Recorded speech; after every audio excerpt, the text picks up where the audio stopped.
नमस्कार दोस्तों, आपका मेरी क्लास निधि क्लासेस में स्वागत है। जैसा कि हम एनिमल किंगडम के बारे में पढ़ रहे हैं, जिसमें हमने एनिमल किंगडम को किन आधारों पर बांटा गया था ये हमने पिछले वीडियोस में पढ़ लिया है। और एनिमल किंगडम को जिन 11 फाइलम्स में बांटा गया है उनके बारे में हम विस्तृत अध्ययन कर रहे हैं, उनके जीवों के लक्षणों को पढ़ रहे हैं। हमने पिछली क्लास में एस्केहेलमिन्थीज, प्लेटीहेलमिन्थीज के बारे में पढ़ा था। इस क्लास में हम एनेलिडा और आर्थ्रोपोडा जीवों के बारे में पढ़ेंगे। एनेलिडा जीव क्या होते हैं? एनेलिडा जीव जो होते हैं वो ऐसे प्राणी होते हैं जो जलीय भी होते हैं और स्थलीय भी होते हैं। ये जल में भी पाए जाते हैं और स्थल पे भी पाए जाते हैं। ये फ्री लिविंग होते हैं, यानी मुक्त जीवी होते हैं। ये अपना भोजन स्वयं भी प्राप्त कर लेते हैं और पैरासाइट के रूप में भी रहते हैं, दूसरे जीवों से भी लेते हैं कुछ जीव। इनके जो शरीर का जो संगठन स्तर होता है वो अंग स्तर का होता है। ये द्विपार्श्वीय सममिति, बाइलेटरल सममिति प्रदर्शित करते हैं। इनमें त्रिकोरकीय भ्रूणी स्तर पाया जाता है। हमने पिछले वीडियोस में क्या सिमेट्री क्या होती है और भ्रूणी स्तर क्या होते हैं, किस तरह से इनको बांटा, कितने प्रकार के होते हैं भ्रूणी स्तर, और सममिति कैसी होती है, शरीर का जो संगठन होता है स्तर ऊतकी स्तर, कोशिकीय स्तर का होता है और अंग स्तर का होता है, ये हमने पिछले वीडियोस में पढ़ा है। तो डिटेल में जानने के लिए मेरा पिछला वीडियो ज़रूर देखें। शरीर में जो इनके विखंडन पाया जाता है, शरीर में विखंडन पाया जाता है मतलब कि जो शरीर होता है वो सेगमेंट्स में बटा होता है। इनका जो शरीर होता है सीलोमिक होता है। सीलोम क्या होता है ये भी हमने पिछले वीडियोस में डिस्कस कर लिया था कि सीलोम क्या होता है। बाह्य स्तर, बाह्य त्वचा और आहार नाल के बाह्य स्तर और आहार नाल के मध्य में जो गुहा होती है उसे सीलोम कहते हैं। तो ये सीलोमिक स्तर इसमें प्रेजेंट होता है। इनमें एक पेशियां पाई जाती हैं जो कि गमन में सहायता करती हैं। ये पेशियां कैसी होती है? वृत्ताकार और अनुदैर्ध्य होती हैं। आपने केंचुए का शरीर देखा होगा, जोंक का देखा होगा, उनका शरीर में क्या इस तरह की लाइनिंग बनी होती है। तो ये ना पेशियां होती हैं जो ना उनको कुछ वो इस तरह से चलते हैं, इस तरह से रेंगते हुए चलते हैं। तो केंचुए का शरीर और जोंक में आदि में इस संघ के जीवों में जो पेशियां पाई जाती हैं जो गमन में यानी कि लोकोमोशन में सहायता करती हैं, ये पेशियां अनुदैर्ध्य होती हैं। अनुदैर्ध्य का मतलब ऐसे क्षैतिज में रहती हैं, लंबवत नहीं, अनुदैर्ध्य होती हैं। ये इसमें जो जलीय एनिलिड्स होते हैं, ध्यान दीजिएगा, ये इनमें जो जलीय एनिलिड्स होते हैं उनमें पैरापोडिया पाया जाता है। पैरापोडिया एक अंग होता है जो तैरने में सहायता प्रदान करता है। ये जैसे कि नेरिस में क्या होता है? नेरिस जलीय एनिलिड है और उनमें पैरापोडिया पाया जाता है। इनमें जो परिसंचरण तंत्र पाया जाता है वो बंद प्रकार का परिसंचरण तंत्र पाया जाता है। पर खुला परिसंचरण तंत्र दो प्रकार का होता है। पहले समझते हैं कि परिसंचरण तंत्र कितने प्रकार का। परिसंचरण तंत्र दो प्रकार का होता है, एक खुला परिसंचरण तंत्र, एक बंद परिसंचरण तंत्र। तो जो खुला परिसंचरण तंत्र होता है उसमें क्या होता है कि हृदय द्वारा जब जो ब्लड को पंप किया जाता है, ब्लड को बाहर बॉडी में जब भेजा जाता है तो डायरेक्ट कोशिकाओं और ऊतकों में भेज दिया जाता है। उसमें वो डायरेक्ट मान के चलें कि उसमें कोशिका और ऊतक ब्लड में डूबे हुए रहते हैं और उनके द्वारा डायरेक्ट ग्रहण कर लिया जाता है। बंद परिसंचरण तंत्र में क्या होता है? बंद परिसंचरण तंत्र में जो ब्लड होता है वो किसी माध्यम के द्वारा, जैसे कि हमारे शरीर में नसें होती हैं, तो वाहिकाओं के द्वारा भेजा जाता है, नसों के द्वारा भेजा जाता है, वाहिकाओं के जो कि एक हर अंग तक वाहिकाएं जाती हैं और ब्लड को लेकर जाती हैं। उन वाहिकाओं जैसे कि धमनियाँ, शिरा, ये होती हैं, ये वाहिकाएं होती हैं। तो बंद परिसंचरण तंत्र में इनके द्वारा शरीर में के अंगों में भेजा जाता है। तो इनमें से जो परिसंचरण तंत्र पाया जाता है वो बंद प्रकार का पाया जाता है। इनमें एक अंग पाया जाता है नेफ्रीडियम। हम डिटेल में परिसंचरण तंत्र आगे के वीडियो में हमारे जो हमारी एनाटॉमी है उसमें हम पढ़ेंगे परिसंचरण तंत्र क्या होता है। यहाँ पे हम एक सूक्ष्म स्तर पर जानते हैं कि परिसंचरण तंत्र दो प्रकार का होता है। तो इस जीव में परिसंचरण तंत्र बंद होता पाया जाता है। इनमें निफ्रेडियम पाए जाते हैं। नेफ्रीडियम इस संघ के जीवों में पाए जाते हैं जो कि उत्सर्जन और परासरण नियंत्रण में सहायता करते हैं। इनके तंत्रिका तंत्र में एक गैंग्लियन नाम के कोशिकाओं का गुच्छा पाया जाता है जिसे गैंग्लियन कहते हैं। इनमें नर तथा मादा अलग अलग रहते हैं, जैसे कि नेरिस। कुछ जीवों में नर मादा अलग रहते हैं, कुछ जीवों में नर मादा एक ही शरीर में रहते हैं। तो जिन जीवों में नर मादा अलग अलग रहते हैं उन्हें एक लिंगाश्रयी कहते हैं, और जिनमें एक ही शरीर में रहते हैं उन्हें उभय लिंगाश्रयी कहते हैं।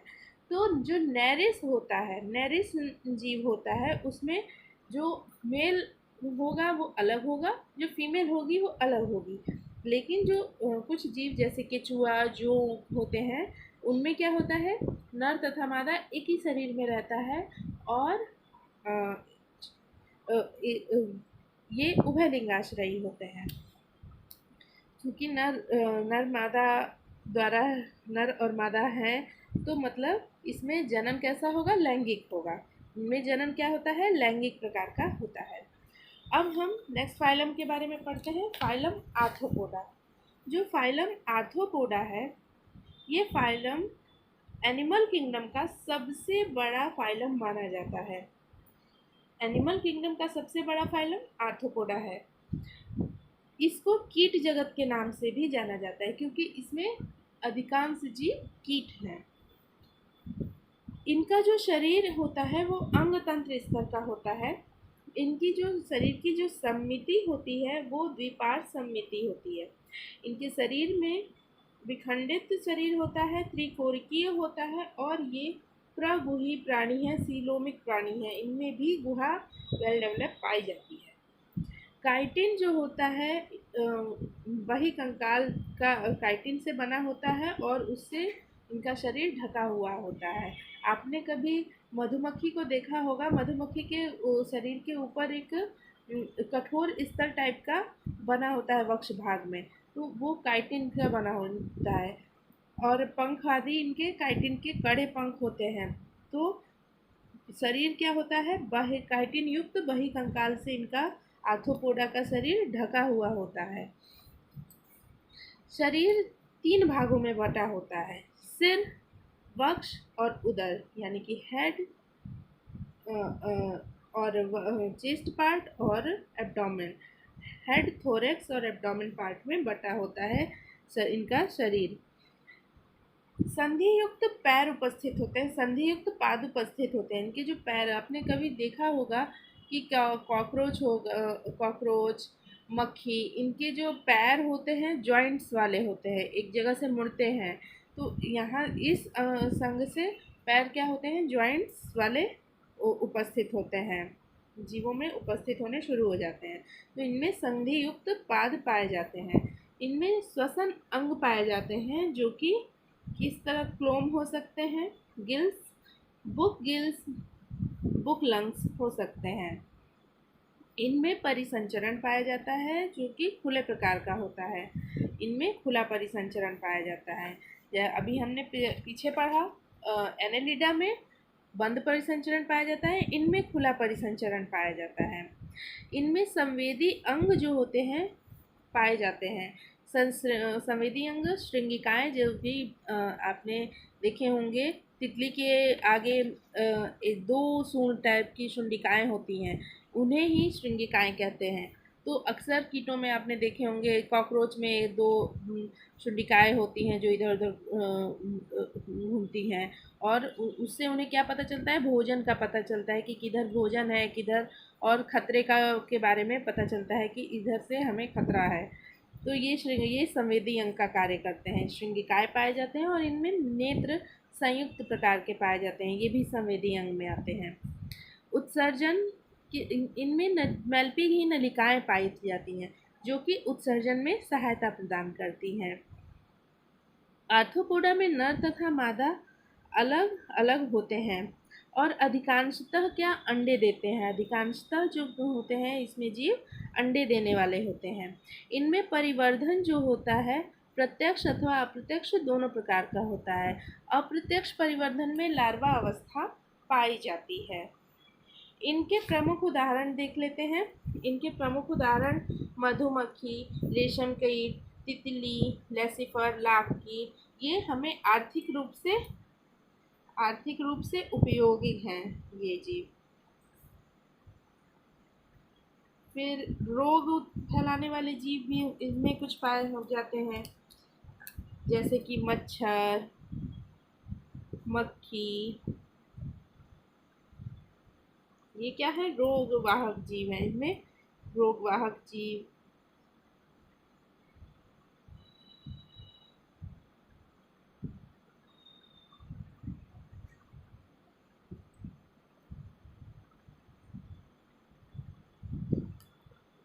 और एक जीव है जिसे जीवित जीवाश्म माना जाता है आर्थ्रोपोडा में, लिमुलस।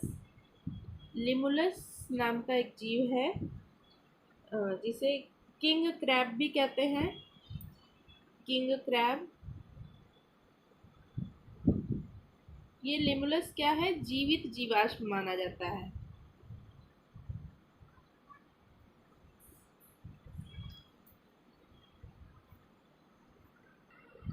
तो फ्रेंड, हमने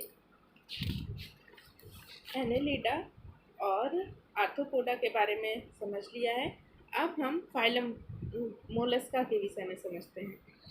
मोलस्का फाइलम जो होता है ये कोमल शरीर वाले प्राणी होते हैं। मोलस्का को दूसरा सबसे बड़ा संघ माना जाता है। ये प्राणी स्थलीय अथवा जलीय दोनों हो सकते हैं। ये लवणीय जल में भी पाए जाते हैं और अलवणीय जल में भी पाए जाते हैं। कहने का मतलब ये समुद्रों में भी पाए जाते हैं और झील, नदी, तालाब आदि में भी ये पाए जाते हैं। इनमें जो शरीर का जो अंग स्तर होता है, शरीर का संगठन होता है, वो अंग तंत्र का होता है और इनमें द्विपार्श्व सममिति पाई जाती है। ये प्रगुही होते हैं और त्रिकोणीय होते हैं। इनका शरीर कोमल होता है, जैसा हम जानते हैं मोलस्का के जीव कोमल शरीर वाले जीव होते हैं।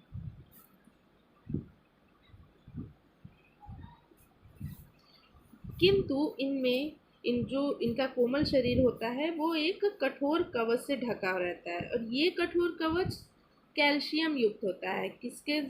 ये कठोर कवच कैल्शियम के द्वारा बना होता है, कैल्शियम युक्त होता है।